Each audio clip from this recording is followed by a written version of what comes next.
इतिहास गवाह है, जिसका जन्म हुआ है उसकी मृत्यु निश्चित है। लेकिन क्या होगा अगर मैं आपसे कहूं कि इस मृत्यु लोक में एक ऐसी चीज भी है जो हजारों सालों से मरकर भी जीवित है। जब महाभारत के युद्ध के बाद द्वारका नगरी समंदर की गहराइयों में समा रही थी, तब पांडवों की आंखों के सामने एक ऐसी घटना घटी जिसने नियति के पहिए को हमेशा के लिए बदल दिया। श्री कृष्ण का शरीर तो पंचतत्व में विलीन हो गया, पर उनका हृदय वो आज भी धड़क रहा है। आज अनुज अनंत ज्ञान पर हम उस सफर पर चलेंगे जो द्वारका के श्मशान से शुरू होकर ओडिशा के नीले समंदर के तट पर एक भगवान के रूप में खत्म होता है। तो दिल थाम के बैठिए, क्योंकि यह कहानी सिर्फ श्रद्धा की नहीं बल्कि उस अमर अस्तित्व की है जिसे खुद काल भी नहीं मिटा सका। तो महाभारत युद्ध समाप्त हो चुका था। गांधारी अपने 100 पुत्रों के शवों पर विलाप कर रही थीं। जैसे ही श्री कृष्ण वहां पहुंचे, गांधारी का क्रोध फूट पड़ा।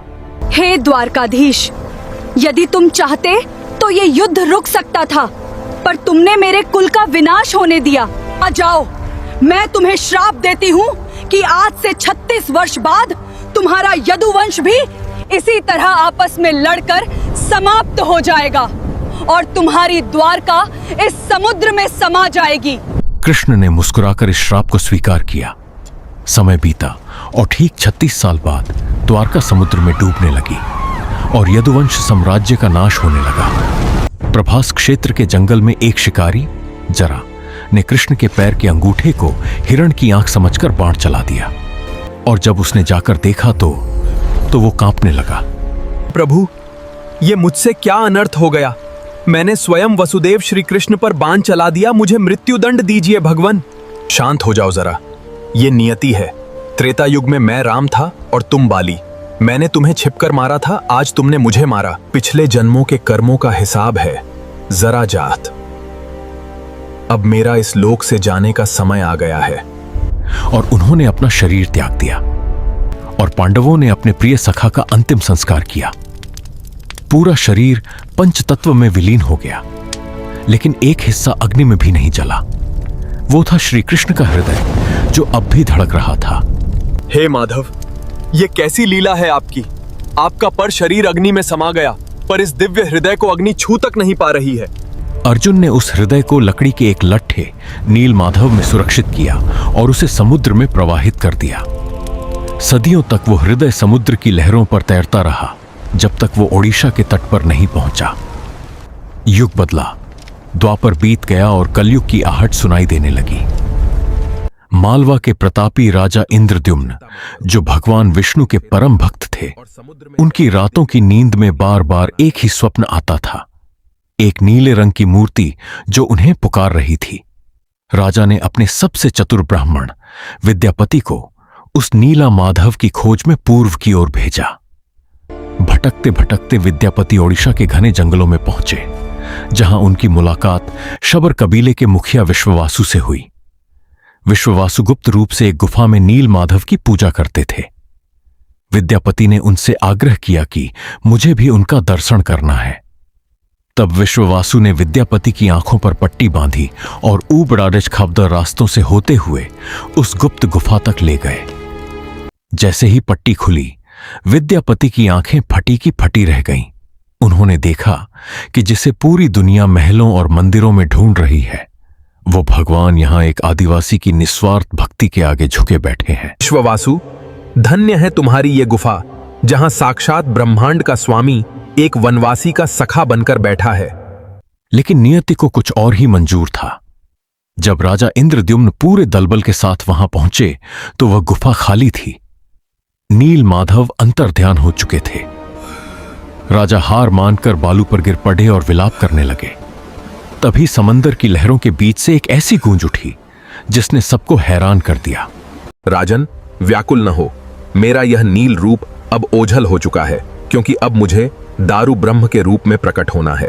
पुरी के तट पर जाओ, वहां तुम्हें समंदर की लहरों पर तैरता हुआ एक विशाल चंदन का लट्ठा मिलेगा, जिसके भीतर मेरा वो हृदय धड़क रहा है जो कभी द्वारका की चिता में भी नहीं जला था। राजा तट पर पहुंचे। वह लकड़ी का लट्ठा इतना विशाल और भारी था कि हजारों हाथी और सैनिक मिलकर भी उसे हिला न सके। तब राजा को समझ आया कि भगवान शक्ति से नहीं, समर्पण से मिलते हैं। राजा ने उस बूढ़े विश्ववासु को आगे बढ़कर उस लकड़ी को उठाने को कहा, और तो वह रुई की तरह हल्की हो गई। महल के एक एकांत कक्ष में उस दिव्य लकड़ी को रखा गया। लेकिन अजीब बात थी, राज्य के बड़े बड़े कारीगरों की छेनी और हथौड़ी उस लकड़ी को छूते ही टूट जाती थी। राजा चिंतित थे। तभी एक बूढ़ा, कमजोर और झुककर चलने वाला कारीगर दरबार में आया। ये स्वयं देवताओं के शिल्पी भगवान विश्वकर्मा थे। उन्होंने राजा की आंखों में देखकर एक ऐसी शर्त रखी जिसने सबको हैरत में डाल दिया। राजन, मैं इन मूर्तियों को आकार दूंगा, लेकिन मेरी एक शर्त है। 21 दिनों तक एक बंद कमरे में मैं ये काम करूंगा, और इस बीच न कोई अंदर आएगा न मैं बाहर जाऊंगा। यदि इन 21 दिनों से पहले ये द्वार खुला तो मैं उसी क्षण ये कार्य अधूरा छोड़कर चला जाऊंगा। द्वार बंद हुआ। पहले कुछ दिन छेनी हथौड़ी की टकटक सुनाई देती रही, लेकिन 15वें दिन अचानक सन्नाटा पसर गया। घंटों बीत गए, कोई आहट नहीं आई। रानी गुंडिचा का धैर्य जवाब दे गया। उन्हें लगा कि वह बूढ़ा कारीगर बिना अन्न जल के मर चुका होगा। स्वामी, ये सन्नाटा किसी अनहोनी का संकेत है। वो वृद्ध कलाकार असहाय था। कहीं वो भूख और प्यास की भेंट न चढ़ गया हो। यदि ऐसा हुआ तो हमें ब्रह्म हत्या का पाप लगेगा। स्वामी, मेरी विनती मानिए, द्वार खोल दीजिए। राजा ने भारी मन से सैनिकों को आदेश दिया, और जैसे ही द्वार खुला, पूरा कमरा खाली था। कारीगर कहीं नहीं था। बस वहां 3 अधूरी मूर्तियां खड़ी थीं। न उनके हाथ थे, न पैर, और न ही आंखों पर पलकें। राजा को अपनी गलती का एहसास हुआ। वे फूट फूट कर रोने लगे कि उन्होंने प्रभु का रूप बिगाड़ दिया। तभी उस बंद कमरे में एक अकल्पनीय प्रकाश फैला और भगवान की आवाज गूंजी। राजन, दुखी मत हो। ये अधूरापन ही मेरा पूर्ण स्वरूप है। कलयुग के दुखों को हरने के लिए मेरा यही रूप काफी है। और इस तरह स्थापना हुई जगन्नाथपुरी की। आज भी हर 12 साल में जब मूर्तियां बदली जाती हैं, जिसे नव क्लेवर कहा जाता है, तो पूरे शहर की बिजली काट दी जाती है। मंदिर के चारों ओर सुरक्षा का कड़ा पहरा होता है। पुजारी की आंखों पर पट्टी बांधकर पुरानी मूर्ति से एक रहस्यमयी चीज निकालकर नई मूर्ति में डाली जाती है। इसे ब्रह्म पदार्थ कहते हैं। पुजारी बताते हैं कि वह पदार्थ आज भी धड़कता है और उसे छूने पर बिजली के झटके जैसा अनुभव होता है। द्वारका से शुरू हुआ वह सफर आज भी पुरी के इस विशाल मंदिर में जीवित है। श्री कृष्ण का वह हृदय हमें याद दिलाता है कि शरीर नश्वर है, पर प्रेम और भक्ति अमर है। दोस्तों, ये थी द्वारका से पुरी तक की वो अमर कहानी। आपको ये वीडियो कैसा लगा? कमेंट्स में अपनी राय जरूर दें, और ऐसी ही और वीडियोस के लिए सब्सक्राइब का बटन दबाकर अनुज अनंत ज्ञान परिवार से जुटें।